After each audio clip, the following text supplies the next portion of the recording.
Hi, everyone, and welcome. We'll be getting started in just a few minutes as we give a chance for everyone to join. In the meantime, if you have any questions for our speaker throughout the presentation, please feel free to submit them in the chat and we'll do our best to address them at the end. Thank you, and we'll begin shortly.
Welcome, everyone, and thank you for joining us today at Money Show's virtual event, Investing in Alternatives. It's now my pleasure to introduce our speaker, Peter Anderson. Peter is the founder and chief investment officer of Anderson Capital Management and has been an investment professional since 1993. He leads the firm's weather mark strategies and managed institutional portfolios and mutual funds over his career. Peter is a longtime financial media contributor with appearances on CNBC and Fox Business and has contributed numerous articles on investing to Forbes magazine. I'll pass it over to you, Peter. Good afternoon, and thank you, everybody. I'm Peter Anderson, the founder of Anderson Capital Management, and today I wanted to give you an overview of our very interesting hedge fund called the Weathermark Long Short Strategy. The title of the presentation is Think Like a Bondholder and Invest Like an Equity Manager, and that's indeed what we do. This is a portfolio purely of stocks, but it's a very interesting way that we uncover what we think are undervalued stocks. A little bit more about my background. I conceived and managed the Weathermark strategy since its inception.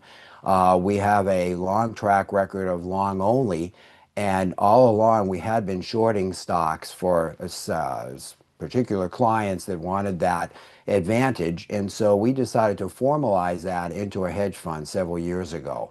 My background includes managing 11 equity and fixed income mutual funds in my career, including a couple of IPOs on closed-end funds. And I think the uniqueness here is very, very unusual, actually, is that I manage both fixed income, including junk bonds and investment grade, and equity mutual funds. So I had a foot in both camps, so to speak, which is somewhat unusual for this business. Usually you start in one career, you stay in that career until you retire. But for myself, I found it extremely interesting to be in both those camps and create a strategy that actually leverages that experience.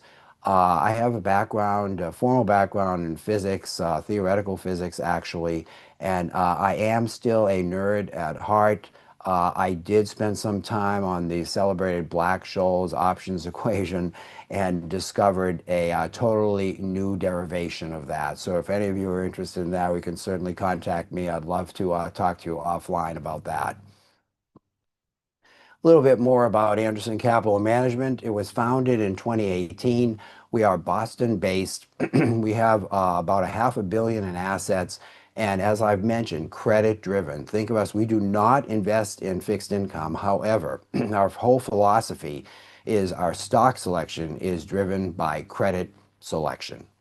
A little bit of details about the actual strategy that we're talking about today. Our average annualized return is 17.3% since its inception, which handily beats the S&P 500.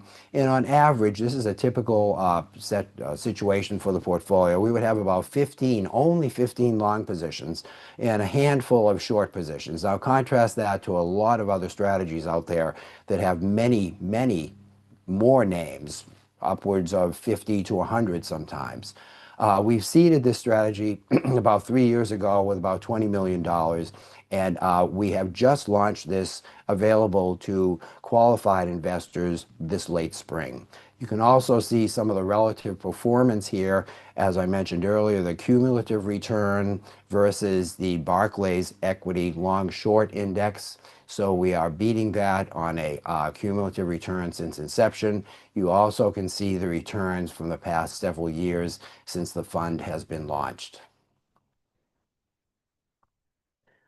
Quickly, what we're going to cover here, why investors miss big winners. You know, there are some reasons why they do. Not all investors get the winners. Why is that? Secondly, why do bondholders, or how and why do they think differently? What our philosophy is, and a 5-step process for how we actually uncover what we think are undiscovered or undervalued equities. Where we find these opportunities, and then how do we build the portfolio? What's the construction process? And of course, we are always concerned on risk management. You know, what's the downside of a strategy like this? What mistakes can we make? Also summarize with performance, because, you know, we might talk a nice story, but I've often joked with clients that if the performance isn't there, then the story isn't really even worth hearing. So we hope we can demonstrate that this story is indeed worth hearing. And then we have some key takeaways. So let's just go back. Why do investors miss some big winners? You know, we also miss everybody in their career misses big winners. The question is, can you minimize the misses? And the first thing is, on the equity side, there's a lot of focus on earnings first lens, meaning that they usually begin with the earnings forecast rather than even looking at the balance sheet. I know tons of equity investors and analysts that will hardly ever mention if there's debt on the balance sheet. Instead, they'll talk about earnings projections and whether or not they've met those projections, whether they revise them up or down. Those are important, but they're not the only lens to view these opportunities through. And Wall Street's focus is certainly the sell side, especially concentrates on these earnings surprises, which in our opinion is a lagging signal. I mean, if you've surprise earnings, that's very interesting and maybe investable, but it doesn't tell even half the story, we think. Sometimes credit moves first, meaning the bond market moves first. Why is that? Credit markets often recognize an improving business. You know, if you're a bank lender, for instance, in a small town, you are going to know more about that person's family and their personal finances than any contractor that goes in and does work for that residence. And so think of us as the underwriters looking to see if there are hints from the credit market that maybe somebody is doing better or maybe somebody is doing worse, long before we even decide about the earnings picture. So our edge is to systematically exploit that timing advantage.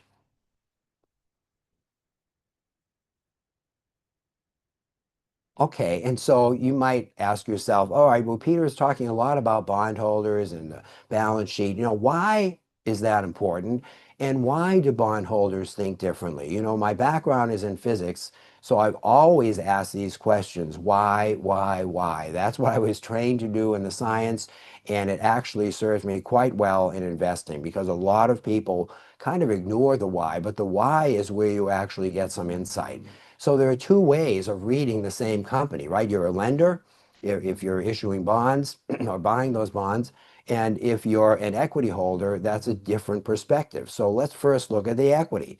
It starts with a growth and a multiple. We always hear those terms, not to diminish them, but they're not the only thing. And you react to quarterly earnings surprises and you see credit deterioration very late. In other words, you might not even know that the revolving credit line on this company that you think is great for earnings potential, maybe the revolving credit is already fully extended and they need to apply for even more debt. Not that that's always a bad signal, but it's certainly good to know if the company has that kind of stress on the balance sheet. And often, especially today, they're crowded, consensus-driven trades. How does that compare to the bondholder view on the right side of this?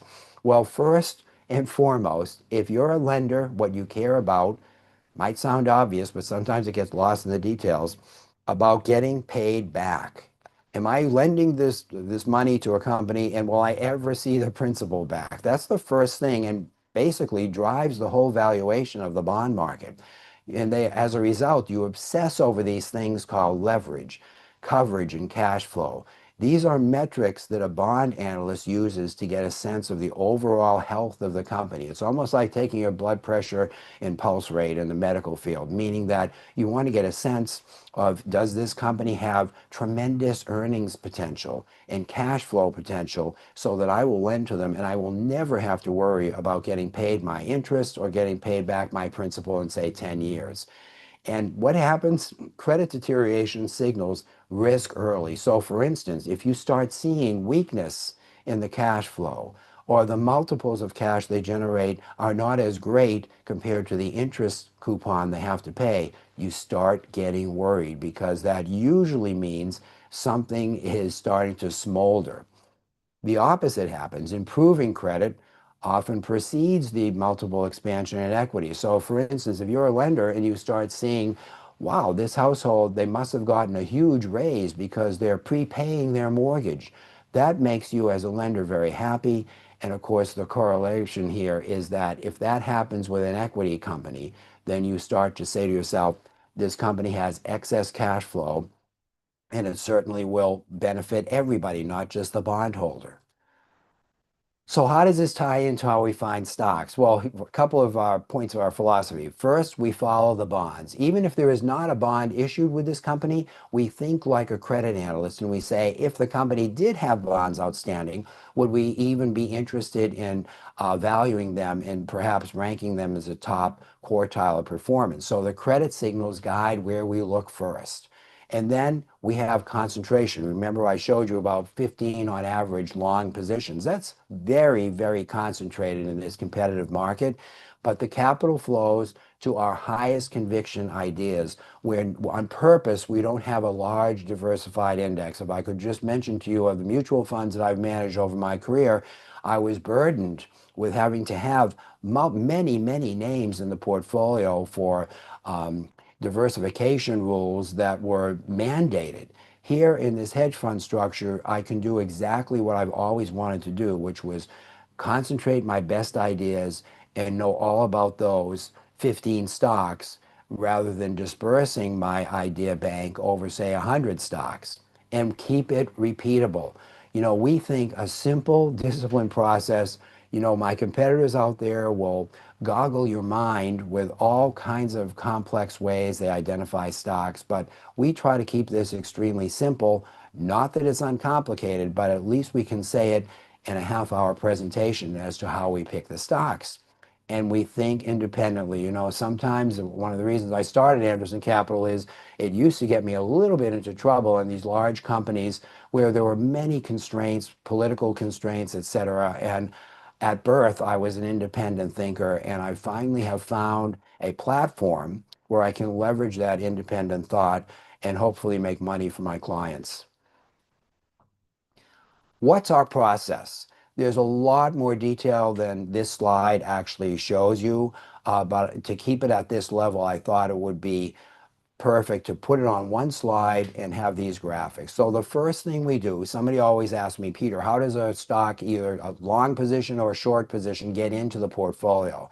The first thing we do is we have this enormous wide open screen where we look at the entire universe of basically US equities. So we have 5 or 6 thousand names that we will first look at. And then the first thing we do is we move the illiquid names, meaning names that are under 500 million in market cap, because we just know that that can get into a jam if you actually want to exit pretty quickly, or if you want to build a position rather quickly. The smallness of the market capitalization can sometimes impede that and actually make perverse values on the stock. So that strips away a lot of the companies.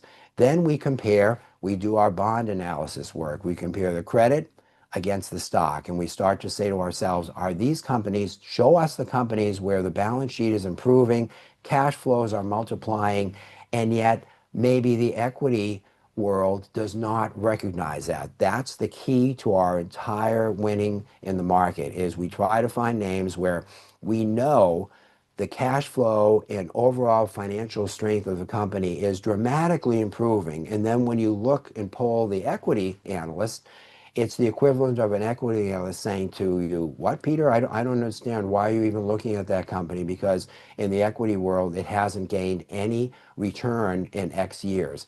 That's when we try to decide whether or not we should invest in that company, because already we have an advantage that the valuation hasn't reflected. But we're not done. We then do deep, deep fundamental work, too deep to explain here in details. I'd be glad to talk to you one-on-one about this, but we use a lot of details from, even, believe it or not, the medical field and the way they do risk reduction. We have found tools from other disciplines are incredibly valuable, and especially in a competitive marketplace like this, because everybody has the same data. The question is, the smarter people take that data and they interview it, or they interpret it differently from everybody else. Once we do the deep fundamental work and the stock is totally vetted, then it's placed in the portfolio. And that's why we only have a concentrated of 10 to 20 stocks, but they're, as I said, high conviction positions. Where do we find opportunities? Well, the longs, which we're mainly involved in, remember, 15 long positions. And in fact, the most we've ever had in the hedge fund structure has probably been 18 or 19. So we like to stay around 15 names. We sometimes even more concentrate that to, say, 11 names. I think the smallest number of names we've had in the portfolio have been 11 long positions. And as I said, these are companies where the credit is improving, but the stock lags. And several of the reasons why this can be is, when we say credit improving, we look at leverage. So for instance, leverage involves a ratio between the total debt outstanding of the company and the so-called EBITDA, which you can just simply interpret that as free cash flow. So you try to find companies where that debt is stationary and the cash flow is increasing. Why is that interesting to us? Because it means as the cash flow increases, more than likely the company is going to get so healthy that it might have excess cash, and we love it if it decides to pay down some of that debt along the way, because if it can pay down that debt, then there's going to be less of an interest expense, and then equity holders will say, well, what is the company going to do with that excess cash? And more often than not, it finally does some equity friendly activities. So it might declare a dividend, it might raise a dividend, it might buy back equity stock, or it might actually strategically acquire another division to help it grow in certain market areas. All those things, though, take time. And on the fixed income side, we will see that first before the equity holder, because the fixed income holder will notice that the overall financial improvement is happening, and that that cash flow eventually will run to the equity side. Now, on the short side, it's the opposite story. You probably, if you've been following this pretty well, you probably say, okay, I now am guessing the way that they discover shorts is the total opposite. You look at a company who has outstanding stock and perhaps bonds, not necessarily bonds, but let's take the case where it does have bonds, and say the cash flow is starting to weaken and the debt is staying the same or might even be increasing. If you're a bond analyst, you run like heck from a company like that because it's not moving in the right direction. It's actually getting more leverage rather than less. And you start to say to yourself, well, why is that happening? And more often than not, it's happening because there is trouble with the company. Either there's a marketing issue, the top line revenue is not growing, and that is usually indications of some very bad management decisions. So we try to find companies where that's happening, and yet the stock has not reflected the poor turnover of this company from the perspective of a bondholder. And those we short. And a short position means you take a position such that you want to gain returns if the stock moves down. So as the slide says, credit deteriorating while the stock remains strong. And yet the fundamentals, you talk with an equity analyst, so the parallel is you talk with an equity analyst, they say, hey, this company seems like it's just on autopilot. And then you ask a fixed income analyst and they say, this company isn't on autopilot at all. It's actually heading for a crash landing because it's just not managing its balance sheet appropriately. And of course, the bottom line here is we believe that markets eventually reconcile these fundamentals in the prices and that reflect our early observation from the fixed income side, and that we're not just early, but we're actually right. But it takes some time, often a year or two, before this actually plays out. A little bit about the structure of the portfolio. We have, as I said, 10 to 20 high conviction names, long investment horizon. So when we invest in a company, our turnover is relatively low compared to the competition. We're the total opposite of, say, a day trader or a momentum trader. We buy these positions almost as a private equity holder would, with the sense that we know it's on the right track. It might take, as I said, 1 or 2 years before the relationship between the fixed income side of things and the equity side of things actually reach parity with each other. And we're selective on the shorts. We only short for what's called alpha, in other words, return. We are betting that our short positions are poorly run companies. They're not a pair trade against a long, which many other hedge funds do. We pick these stocks because we actually think they have the high potential of going to zero. That way, it's clear that we're alpha in both these long and short positions. As I said, we do not do pair trading, which dampens the volatility, but I don't think that it actually shows a lot of conviction in the names that you short. And we're flexible. One thing I forgot to mention is, I talked about diversification earlier on, that we don't really need to be greater than 20 stocks, but also our sectors. When I managed mutual funds, you had to have diversification in a number of stocks and also in sectors, and you couldn't have more than a certain percent of a sector in a portfolio for a mutual fund because it would violate the diversification rules. Here we are unencumbered by that. I structured the strategy so that we buy the stocks that we think are going to go up, and only after the stock is in the portfolio do we take a look back at the exposures in the sectors. And sometimes we will have, quite a large sector exposure in one industry versus any other industries. So we view concentration as a feature, not a risk to be diversified away, which definitely sets us apart from many of the other strategies out there.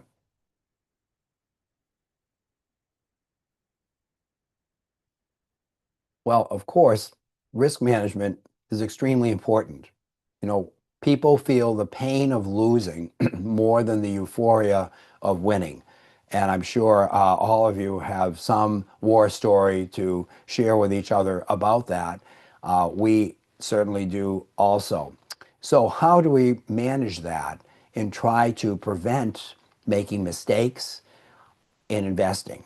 And there's a couple of things we have in place that we're pretty proud of. The first thing is we have predefined sell triggers. What does that mean? It means that before we even put a stock in the portfolio, we're not totally in love with the stock. We know the downside. Any company has strengths and weaknesses. And when we look at the weaknesses of the particular company, we decide that we're going to build our sell triggers around those weaknesses. And if the weaknesses actually become more material, that will act as a sell trigger. So we don't have a price sell point. Instead, we have for each holding a customized sell trigger that really reflects our perception about what can go wrong with the company. And if that does go wrong, we sell. That takes a lot of work because you can imagine if it were a blanket sell trigger, that's a lot easier. If the stock goes down 20%, et cetera, then we're out. Instead, this is more like, well, this company has a new CEO. The CEO has some experience, but not as much as we would like. We're willing to trust in that CEO. However, if the following things are not met, and they're measurable parameters like revenue growth or EBITDA growth, if those are not met within a certain rigid time, we will sell. The second thing is continuous credit monitoring. So, once we put the stock in the portfolio, we don't set it and forget it. The exact discipline that got us there in the first place actually is continuously used throughout the entire holding period, which leads us to the ongoing underwriting, which is the thesis continues to be retested even if there's new information. If there's new information, then of course you might have to adjust your sell triggers, but we are continuously evaluating that. And as I said, the risk starts before the purchase. We have risk controls that are set before, not after we buy.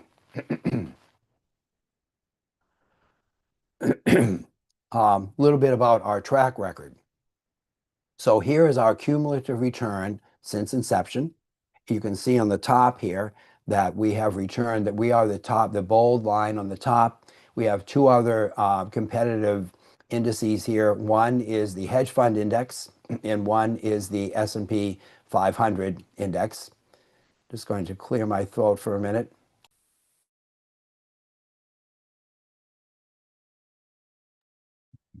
Thank you for your patience. And so you can see that the hedge fund index, which is what we really compare ourselves to, cumulative period is about 37%, and the Weathermark long short net, which is net of all expenses and performance fee, logged in about 77%. So handily beating that. You can also see something interesting here, if I could highlight for you. In 9/30/2023, we had converged to the other two indices. And then you see for the next several years, 24 and 25, we had a strong breakaway. The past doesn't necessarily predict the future, but I will tell you that when you look at 3/31/26, you see how we've converged. We're still ahead, but we're kind of converging on the S&P 500. That is a classic setup for us to break forward. So not predicting the future, but this is a good time because there is weakness in some of the prices of the stocks that we own. Not that that's weakened our conviction, but we do think it's an excellent time to get in rather than doing it, say, in 3/31/25 where we had an enormous lead. Also, historical performance. We have on the far left here our annualized return, you can see, and our cumulative return, as I mentioned before, 77.3% versus 36.8%.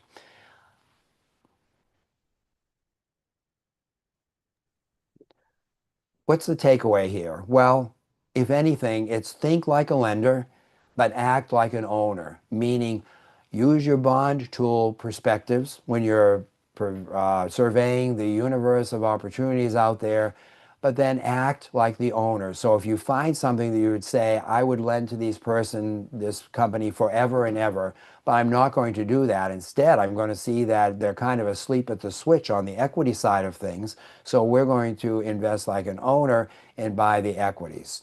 The credit analysis can sometimes provide a genuine informational edge. Definitely. I mean, I've spent my career doing this, and I can tell you tons of examples where this has worked out so surprisingly to us, so strong that we continue to use this simple process.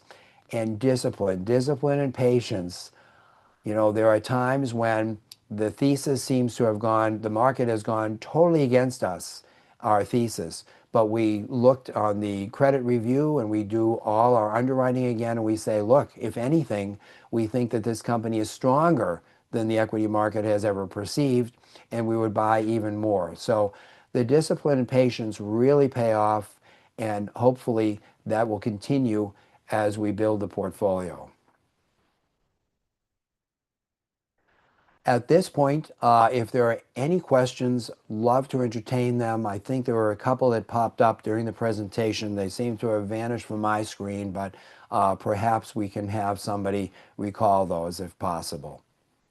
I have a few questions for you. What credit metrics do you believe equity investors consistently look over? Oh, thank you. Yes. So as a bondholder or as a bond analyst, we are beat into submission to look at a couple of these. One is leverage and the other one is coverage. And leverage is the relationship between the total debt outstanding and how much EBITDA or cash flow is generated. And the coverage is how much you have to pay on your interest and how does that compare to all the cash flow you generated. And the last one is really free cash flow, which is how much you generate from EBITDA, how much you have as expenses, and what's left over. Those three items, believe it or not, build the entire fixed income world. I mean, if you're a junk bond manager and you're talking to a sell side analyst, the first thing they ask or they tell you is, hey, Peter, this is a company with X leverage and Y coverage. It almost sets the stage for the rest of the discussion. Thank you. Next. And I have another one. Mhm. What macroeconomic risks concern you the most right now? Yeah, the wonderful thing is when I did fixed income at an early part of my career with investment grade, I had to answer that question all the time, and people asked me to predict interest rate paths. I hated doing that because it's so random, and even the Fed doesn't know how to do that. I mean, they won't say that out loud, but the so-called dot plot that predicts where interest rates are going to be really is a wild guess. And the new Fed chair actually has said, we're not going to do the dot plots anymore. So he's a man after my own heart with that. I have chosen this strategy so that the macro numbers have probably fourth order effects on these stocks. As an example, what I've given many times is we used to own NVIDIA. And I would say to people, so do you think at a board of directors meeting, is NVIDIA ever deciding to launch a product, but they say, well, wait a minute, before we launch a product, what's our view on interest rates? Or what do we think the Fed is going to do next? Or, how is the consumer feeling? Maybe there'd be some discussion about the consumer, but those other items really are, in some industries, they are, I'm thankfully, not as important as, say, in banking or companies that are high investment grade and really rely on the overall economic outlook of things. Great. And I have one more before our time is up. Have you ever avoided investing in a popular stock because its credit fundamentals concerned you? Oh, many, many times. But remember, if the credit fundamentals don't pass our muster, then we actually get excited because we say, well, maybe it's a short position for us. And then we look to see if the equity is overvalued. So really, this process works on both sides. If we love something, then it gets us excited as potentially a long position. But if there's something that has horrible credit fundamentals, we still now, with the hedge fund structure and the ability to short stocks, that's an excellent opportunity for us to look more deeply onto the equity side. And if the equity, as I said, is overvalued, then many times that's how we identify our shorts. Great. We are out of time today. I'd like to thank Peter Anderson for sharing and thank you all for joining us for this live session. We appreciate your time. We do have more presentations throughout the day, and the next session will begin at 1:35, so be sure to tune in. And thank you so much, Peter. You're very welcome. Thank you for your time.